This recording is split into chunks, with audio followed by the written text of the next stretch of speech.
হেৰস্তো আমাৰ মৰমৰ অসমৰ গৰ্ব গামোচাখনে পালি GI টেগ মই চাৰ্টিফিকেটখন দেখাই দিছোঁ ভাৰত চৰকাৰে দিছে গামোচাক GI টেগ মানে জিঅ'গ্ৰাফিকেল ইণ্ডিকেশ্যন টেগ তো কি মানে এইটো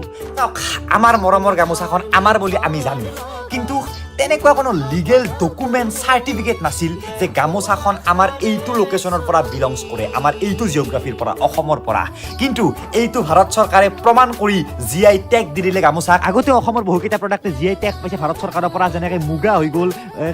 তেজপুৰৰ লেচু হৈ গ'ল কাজিৰ টেঙা হৈ গ'ল জহা চাউল হৈ গ'ল এইবিলাক অসমৰ অৰিজিনেল বুজিলে যেনেকৈ কাশ্মীৰৰ চেফ্ৰনে GI টেগ পাইছে গোৱাৰ ফেনীয়ে GI টেগ পাইছে তেনেকৈ অসমৰ গামোচা এতিয়া চাৰ্টিফিকেট সহকাৰে আমি প্ৰমাণ দিব পাৰিম যে অসমৰ পৰা অৰিজিনেট ইয়াৰ আৰম্ভণি হৈছিল অসমত বেলেগৰ ইয়াৰ ওপৰত একো অধিকাৰ নাই বা বেলেগে যদি অধিকাৰ সাব্যস্ত কৰিব চেষ্টা কৰে লিগেলি পানিছ কৰা হ'ব যি পানিছ 6 মাহৰ জেল বা বহু টকাৰ সিহঁলৈকে হ'ব ফাইনলৈকে